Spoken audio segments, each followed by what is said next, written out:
Money avoids people who chase it. It's repelled by desperation. This single insight explains why most financial struggles feel like running on a treadmill that's slowly speeding up. You'll learn the mechanism that makes opportunities and capital flow towards certain people, and how to build that magnetic force even when your bank account is empty. The strategies you're likely using to get ahead are probably pushing wealth further away. The core misunderstanding is that we see money as something to be earned, hunted, or captured. So we send out resumes, we apply for loans, we pitch our ideas. All of these actions have one thing in common. They are requests. They are withdrawals from a bank of social capital we haven't built yet. This frames the entire relationship as one of need. Wealth, however, is a byproduct. It's an after effect.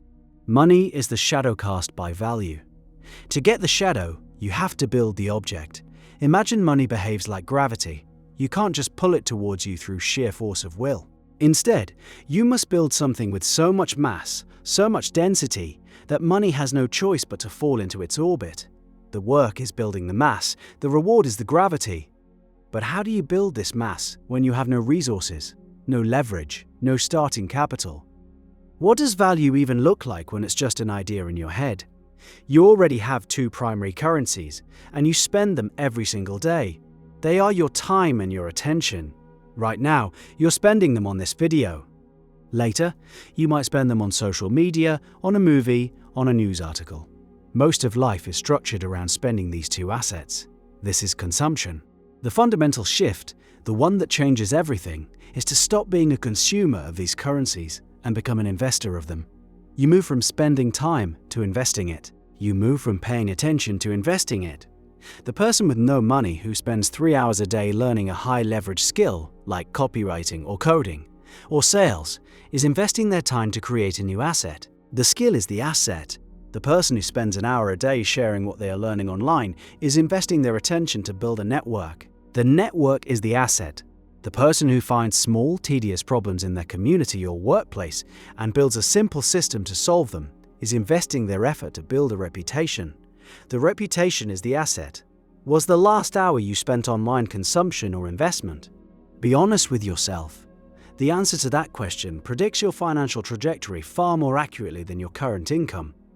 This sounds like simple hard work, but a specific type of work creates exponential returns, while most effort just gets you a paycheck. The difference is subtle at first. Then, it's everything. The concept is called permissionless leverage. It's the art of creating things that can work for you while you sleep without needing anyone's approval to build or share them. A typical job is permissioned. You trade your time for money, 1-to-1.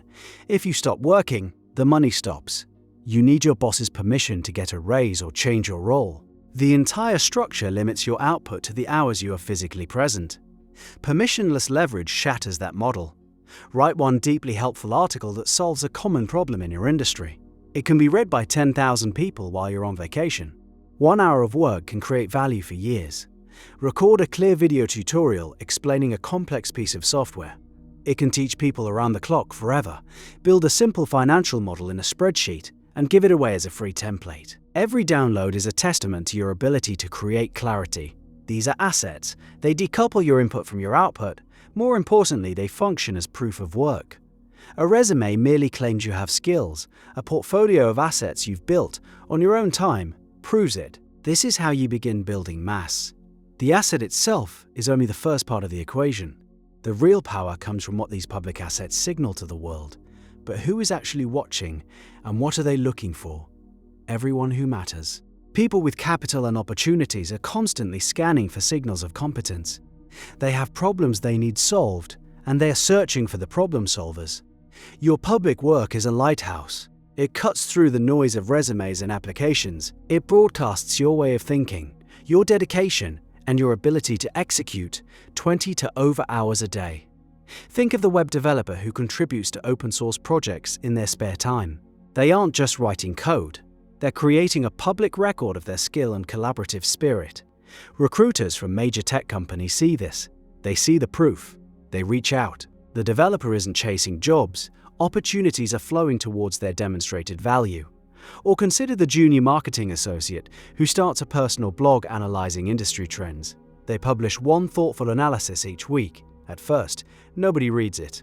But after a year, they have an archive of 52 articles that showcase their expertise. A director at a rival company stumbles upon the blog.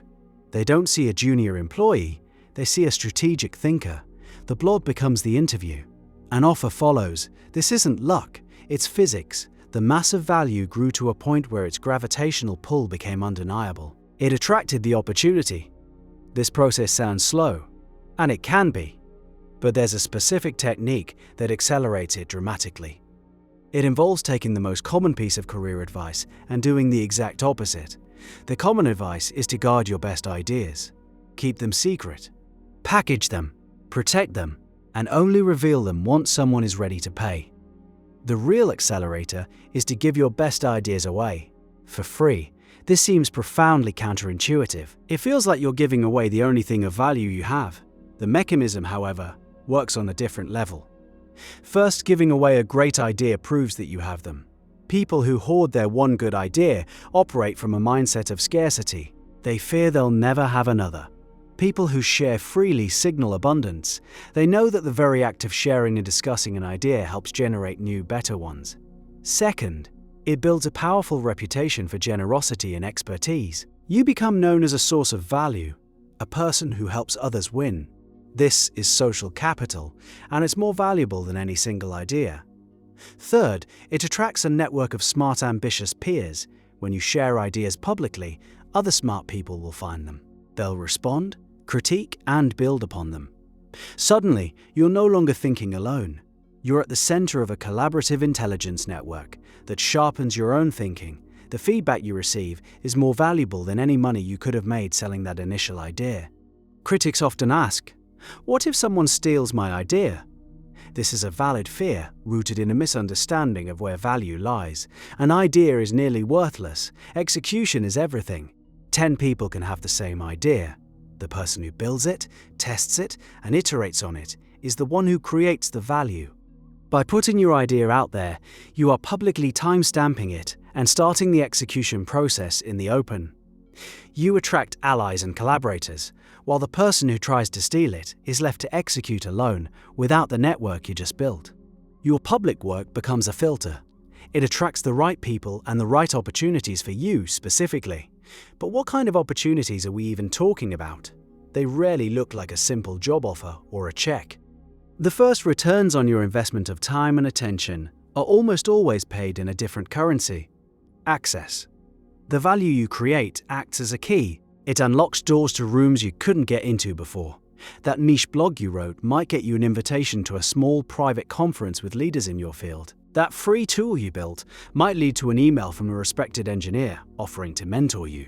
That insightful analysis you shared might get you 30 minutes on a call with a founder you admire. In these rooms, on these calls, you are no longer a stranger asking for something. You are a peer, a fellow producer of value. The conversation changes from "what can you do for me" to "what can we build together?" This access is the bridge. It connects your permissionless work in the wilderness to the established economies of money and influence. It's where your self-created leverage begins to interface with traditional leverage. This stage is crucial. It's also where many people falter. They get the access, but then revert to the old mindset of asking. They try to immediately convert the opportunity into a job or a project. The key is to continue the pattern. You gained access by giving. You maintain and expand it by continuing to give. Offer to help solve a problem you discussed on that call. Follow up with a more detailed idea based on the conference talk.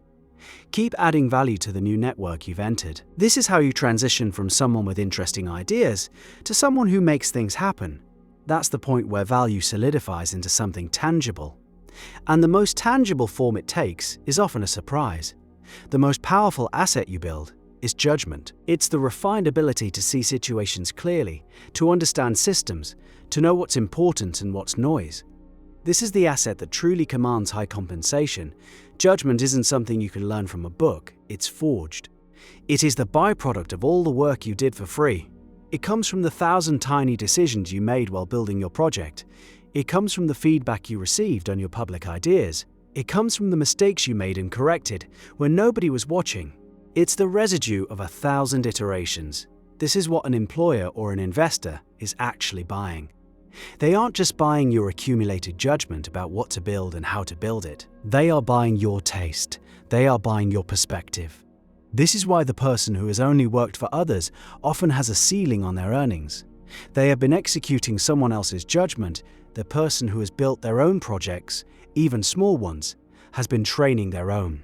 They have a record of their decisions and the outcomes. They have developed a point of view. That judgment is the unique, non-replicable value that only you can offer. It's the densest part of the mass you've been building. When an opportunity finally arrives that requires precisely your kind of judgment, the compensation is rarely linear. It's exponential, because you aren't just a pair of hands, you are a navigator. That's the person who gets a share of the upside. That's the person who gets equity. Ultimately, this entire process is about shifting your identity. You stop identifying as a consumer, an employee, or a job seeker. You start identifying as a builder, a problem solver, an owner. Each small act of creation is a vote for this new identity. Each article you write, each line of code you publish, each helpful solution you offer casts a ballot. At first, the change is invisible, but with enough votes, the identity shifts. You become the type of person who creates value as a default behavior. It's no longer something you do to get something else. It is simply who you are. When this shift happens, your entire posture towards the world changes. You no longer chase opportunities, you evaluate them. You no longer seek approval, you seek alignment. The fear of asking for what you want is replaced by the confidence of knowing what you bring. Money, when it arrives, feels less like a prize and more like a tool. It's just another form of leverage you can now use to build more interesting things, solve bigger problems, and create even more value. The gravity well you built doesn't just attract money, it attracts the right kind of money. Capital that is a partner in your growth, from people who value your judgment. The ballot box is open. It's been open this whole time.